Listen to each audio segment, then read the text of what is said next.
इस वीडियो में हम न्यू रेशियो कैलकुलेट करने के केस सेकंड के बारे में बात करेंगे। जब भी कोई पार्टनर फर्म से रिटायर होता है तो वो अपना शेयर रिमेनिंग पार्टनर्स को किसी स्पेशल प्रपोर्शन में देकर जा सकता है। मींस जो रिमेनिंग पार्टनर है वो रिटायरिंग पार्टनर का शेयर एक्वायर कर सकते हैं किसी स्पेशल प्रपोर्शन में।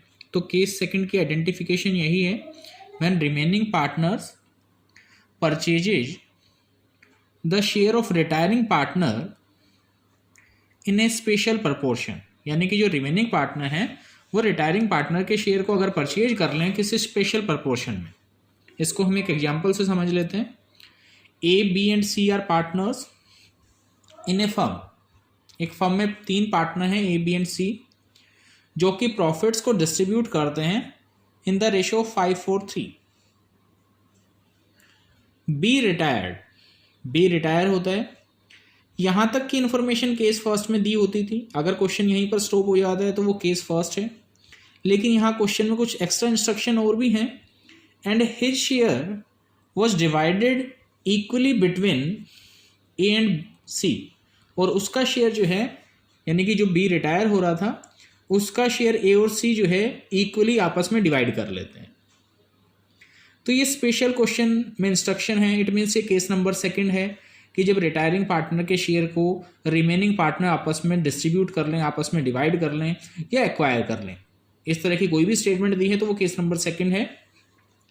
Calculate the new ratio and gaining ratio. इसमें न्यू रेशियो हमें निकालनी है और गेनिंग रेशियो निकालनी है। इसका सॉल्यूशन हम देखते हैं एक बार किस तरीके से हम करेंगे। ए बी सी की ओल्ड रेशियो हमें गिवन थी 5:3। बी रिटायर हुआ फर्म से तो बी का शेयर था 4/12। जो रिटायर हो रहा है उसका शेयर था 4 डिवाइड बाय तीनों का टोटल 4/12। अब बी का शेयर एक्वायर किया किसने, ए और सी ने। और क्वेश्चन में जैसा कि क्लियरली लिखा था कि ए और सी ने बी के शेयर को डिवाइड कर लिया आपस में इक्वली मीन्स 1:1 के प्रपोर्शन में।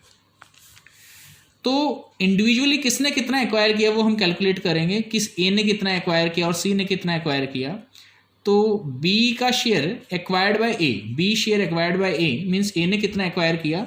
बी का जो टोटल शेयर था 4/12 था, उसको एक्वायर किया उन्होंने 1:1 के प्रपोर्शन में, यानी कि ए ने एक्वायर किया 1/2।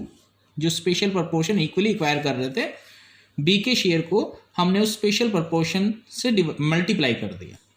तो ए ने जो एक्वायर किया, अगर मैं इसको सिंप्लीफाई करूं 4 की टेबल से इसको कैंसिल कर देता हूं तो ये 1/6 आ जाएगा।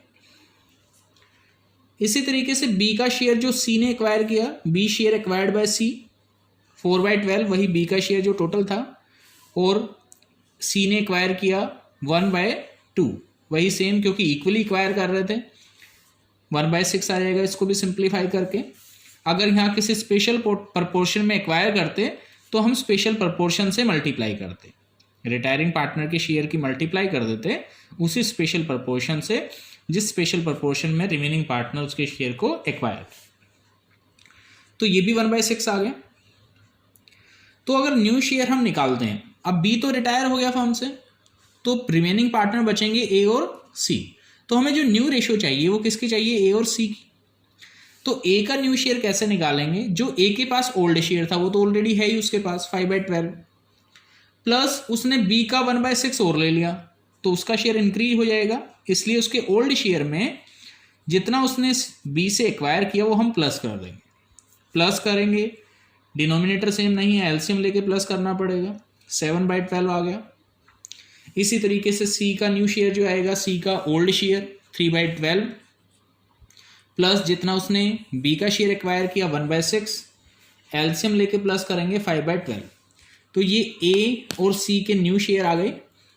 इनको हम प्रपोर्शन में रख लेंगे, दोनों के डिनोमिनेटर सेम है, एलसीएम लेंगे, सेम है डिनोमिनेटर तो न्यूमिनेटर भी सेम रहेंगे। तो न्यू रेशियो आ जाएगी 7:5। अब न्यू रेशियो हमने कैलकुलेट कर ली तो गेनिंग रेशियो कैलकुलेट कर लेते हैं। गेनिंग रेशियो कैसे कैलकुलेट करेंगे, new ratio minus old ratio. New ratio अभी हमने कैलकुलेट की थी 7:5। तो ए का न्यू शेयर था 7/12 और सी का न्यू शेयर था 5/12।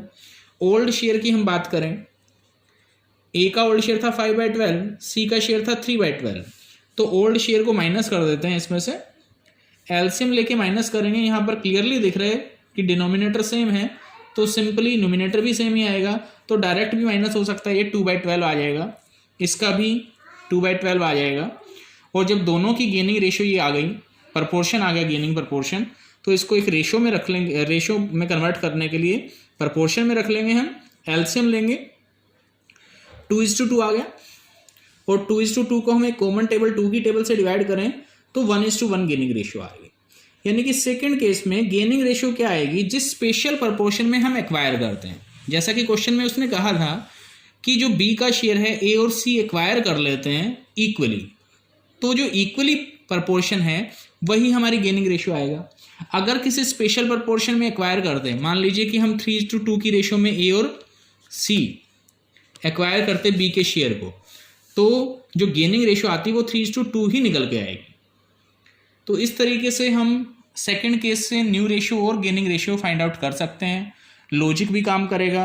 रिवैल्यूएशन के लॉन्ग क्वेश्चंस में हमें इतना लेंथी वर्क नहीं करना होता है, या मान लीजिए एमसीक्यू में आ गया क्वेश्चन तो इतना लेंथी वर्क नहीं करना है, क्योंकि 1 मार्क्स का क्वेश्चन है। हमें लॉजिक से सोचना है कि अगर स्पेशल प्रपोर्शन में एक्वायर किया है तो गेनिंग रेशियो स्पेशल प्रपोर्शन ही होगा।